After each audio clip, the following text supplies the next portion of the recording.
Shivkranti TV news अन्याय अत्याचार बेकायदेशीर कृत्य करणाऱ्या विरुद्ध शोषित पीडित न्याय देणारा एकच आवाज शिवक्रांती टीव्ही दिनबंधू न्यूज संपादक सत्यशोधक शंकरराव लिंगे 73873778 संत शिरोमणी सावता महाराज यांच्या 731व्या संजीवन समाधी सोहळा आज आरण येथे देहूकर महाराज यांच्या कीर्तनाने दुपारी 12 वाजता पुष्पवृष्टीचा कार्यक्रम झाला। या अगोदर सकाळी पहाटेपासून संत शिरोमणी सावता महाराज यांच्या संजीवन समाधीची महापूजा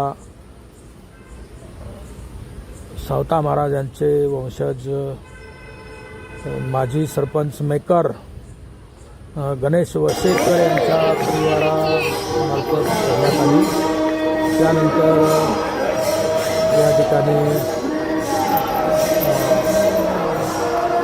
अनेकांनी संत शिरोमणी सावता महाराज यांच्या संजीवन समाधीची महापूजा केली।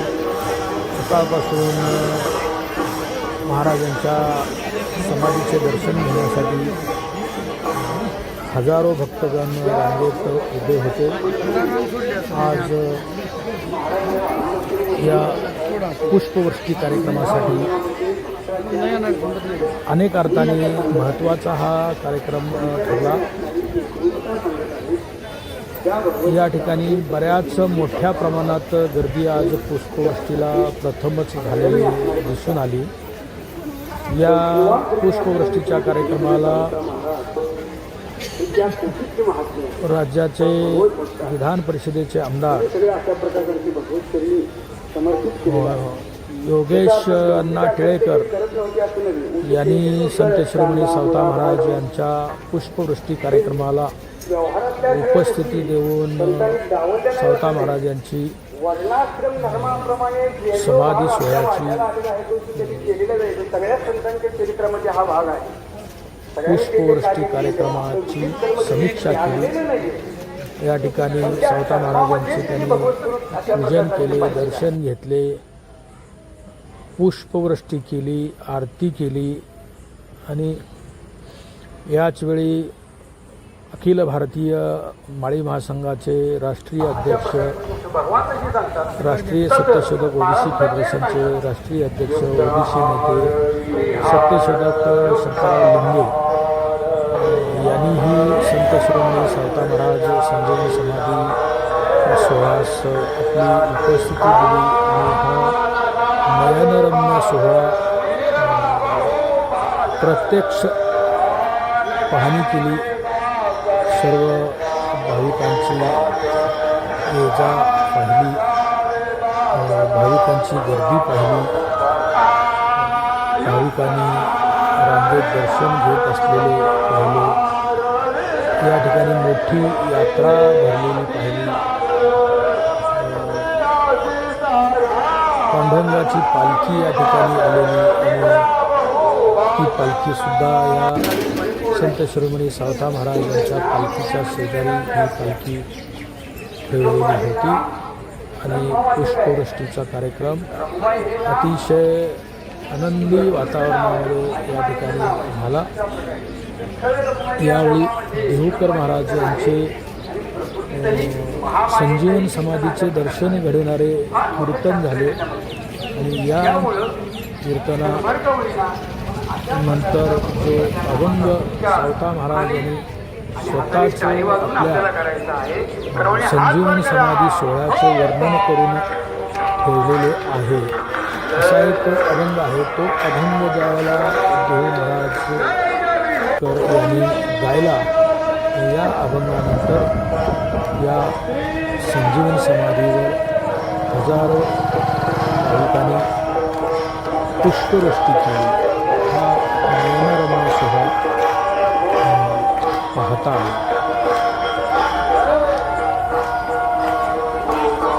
या सोहळ्यासाठी महाराष्ट्राच्या कानाकोपऱ्यातून भक्तगण आल्याचेही चित्र आज स्पष्ट झाले होते। हे वर्ष संत शिरोमणी सावता महाराज यांचे खरे वंशज दादा महाराज भीमराव वसेकर यांच्याकडे आहे आणि त्यांनीही भक्तिभावाने हे वर्षभर सेवा सावता महाराज यांच्या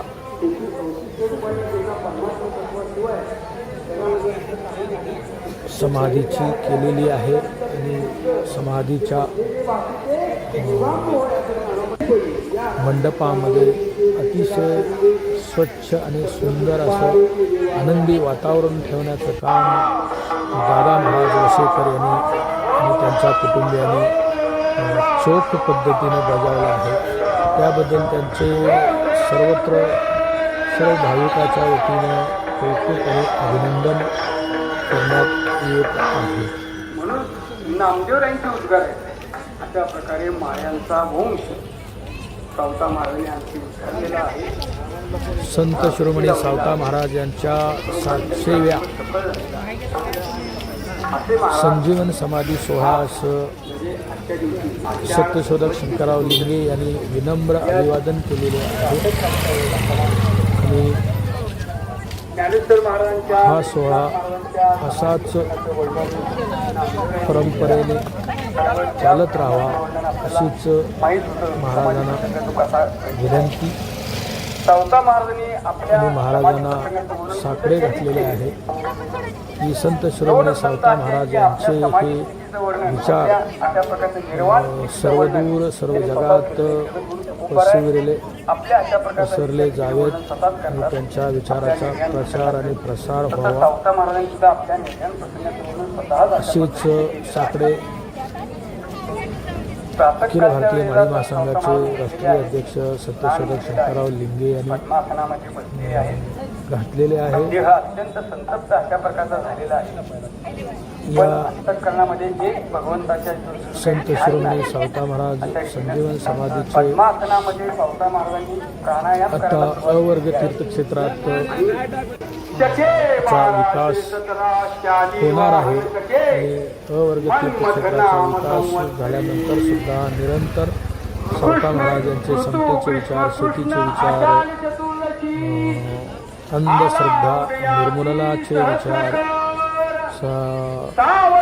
शेतीविषयक त्यांचे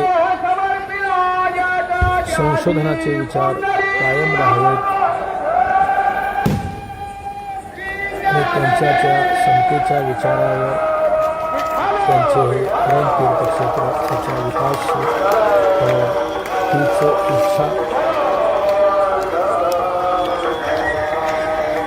अखिल भारतीय माळी महासंघाचे राष्ट्रीय अध्यक्ष सत्यशोधक शंकरराव लिंगे यांनी यावेळी व्यक्त केली आहे.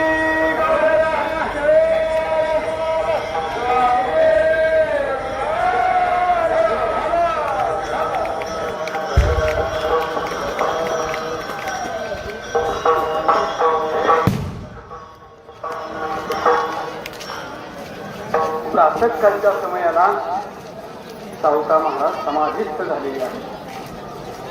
मग असे सावता महाराज समाधिस्थ झाल्यानंतर मग पुढं काय आता पुढं काय आहे? देव सांगतात या भगवत सावताने अवतार घेऊन अशा प्रकारचा भक्तीचा महिमा वाढवला आणि माझ्या नामाचा महिमा वाढवला. सगळ्या जगातील जडजीवांचा उद्धार त्या महात्म्याने केला. अशा भगवत भक्तांचं चरित्र गाणं, त्यांचं चिंतन करणं हे मला